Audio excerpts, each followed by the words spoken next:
GoGeekGirl is here today with Violett Beane from The Flash, who has taken some time out of her San Diego Comic-Con experience to have a chat and answer some questions for our fans. So we're here today with Violett Beane. You may recognize her from Flash. I can't even think of how to introduce who your character is as much as I love her on there and everything. She's evolving. Yeah. That's the only way to describe her. So it's kind of hard to say, because I don't want to say you're so-and-so's daughter, because you're warm. Yeah. I think what I usually go with is Jessie Wells, soon to be Jessie Quick, potential speedster. And if you didn't realize there was something setting up the potentially Jessie Quick, you need to watch the last season again. Yeah, go rewatch that, you crazy. Yeah, because there was a little nugget there that kind of cued us in. So this is your first Comic-Con? It is, yeah. First San Diego Comic-Con, like the big one. Okay. Yeah. So which cons have you been to? I've been to one before this, a couple weeks back. It was ArcCon in Belgium. Jealous? Very jealous? Yeah, Brussels. It was really cool. I'd been there once before to Brussels, but that was my first convention. Yeah, it was crazy. Well, it's good that kind of wet your feet, because doing this is your It's so first different, yeah. event. You're in for a treat. Yeah. I'll just say that. Let's talk about Flash a little bit. Okay. So, anything you can kind of hint at? I know you can't really give us spoilers, but can you hint at anything beyond the maybe becoming? I know. Well, I mean, I know I'm coming back, right? I don't know when or if I will be a speedster. I know with Flashpoint being a thing, literally anything is possible. Yay, go TV. So, I mean, anything could happen. I don't know if she's going to be Earth 1 Jessie or Earth 2 Jessie. I don't know. And, I think you saw a little bit in season 2, the spark between her and Wally. And so there might be, there might be something there. I don't know, really. But I'm excited to see what they do with it. So what's it been like working on a show like that? It has been fantastic. It's definitely by far been, the biggest thing that I've done for television. And I don't know, it's a really positive vibe on set. Everyone's super friendly and super funny, and working with Tom so closely has been honestly one of the best things about it, because he's such a loving guy, and he's hilarious, and I don't know, he's easy to work with. And if you ever have any questions about acting, if you ever feel like you're like, what does the scene mean? Like, what am I doing? He'll totally be there to not give you the answer because he wants you to figure it out, but he basically is your backboard and lets you find out why you're doing what you're doing. So he's been fantastic. Which makes a person think of the really lame question that you hear. What's motivation supposed to be? Yeah. I'm sorry, it just as you were saying that. Totally, no. They actually ask that question. Yeah, sometimes whether or not it's bad writing or really good writing that makes you ponder why you're saying it. That happens. That happens on every movie or TV. It's a fine line between bad and really good. So that's not just a lame line. No, it's not. TV Yeah. shows where the actor asks that question. Yeah. Maybe not word for word. We don't say what is our motivation, but we think it for sure. And you're motivated to do anything you do in life. So obviously moderating a panel with composers. Mm-hmm. How much does music mean to you? Honestly, I grew up in a family that was so surrounded by music. My brother can play pretty much every instrument, from bagpipes to penny whistles to mandolins. He can't play piano, but I'm sure, honestly, if he tried, he'd be able to play. Which is probably the one thing most people can. Yeah. He's so quick to it, and he's so talented with it. So I always grew up listening and hearing music, and I'm dating a musician now, and I listen to music all the time. So music is extremely important to me.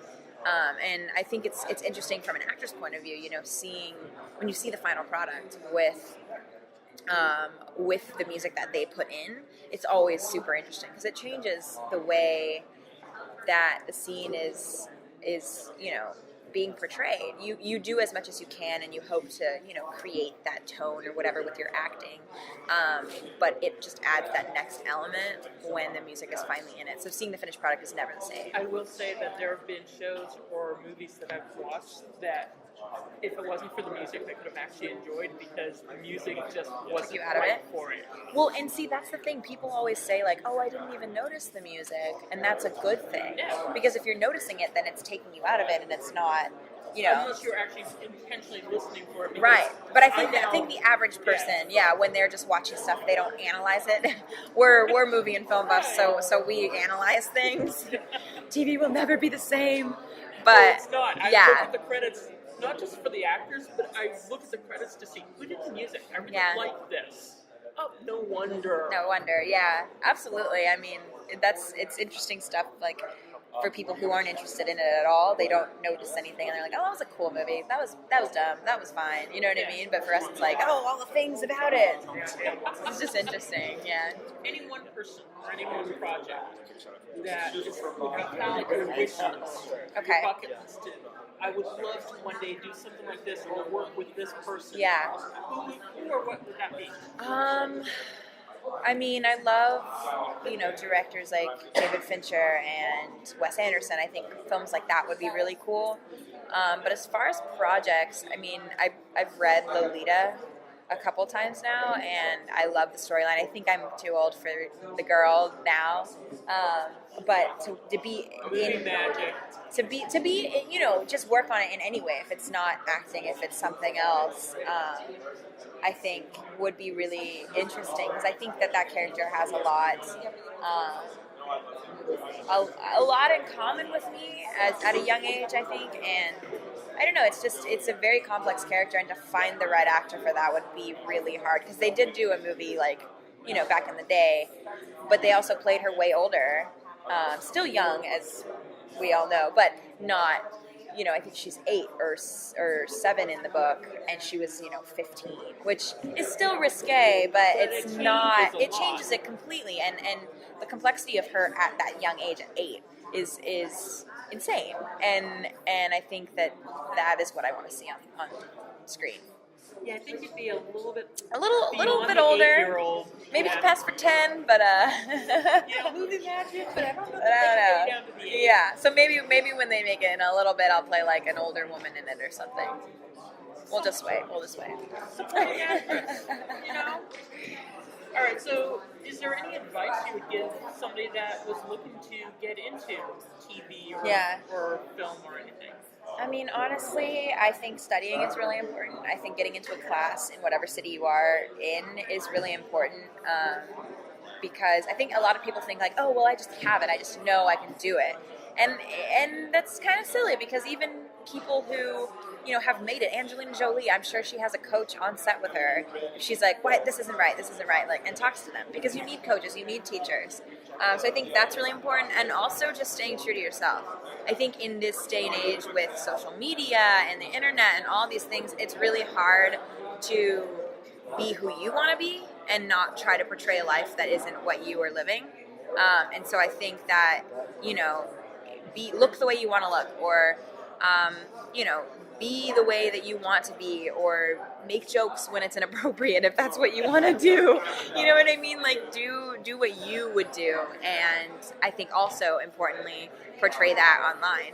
Because I think there's a lot of, young girls who look up to the Kylie Jenners of the world, and it's such a false reality.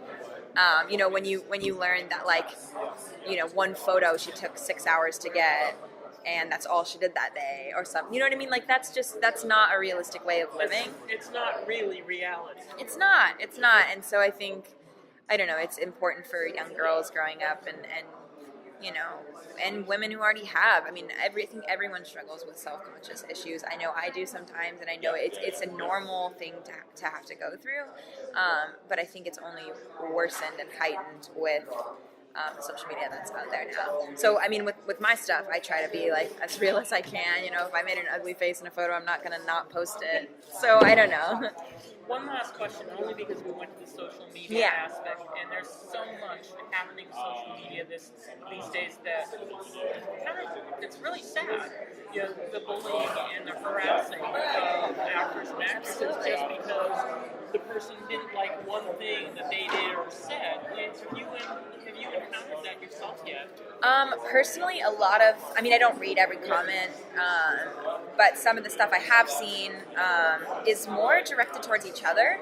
And so if I ever see like someone be like, "You're stupid, like why don't you know this stuff?" and I try to like delete it or like block them or something, just because there's no point in like being like mean to people. So I do try and like stay focused on that. But also, I mean, I've seen it a lot like with the recent, what's her name? She's on SNL. Was it the Ghostbusters? Yeah. I can't think of her name. It was, but yeah. It was, I mean, she obviously didn't post that original thing, and everyone was like, why are you so like evil and black and lesbian and all this stuff? And it's like, calm down, like I don't, you know what I mean? And that she had to leave Twitter because she felt, you know, so attacked. It's just unnecessary. Well, I'm glad you haven't been getting Yeah, attacked, yeah. but it's just, I mean, I'm sure it'll come.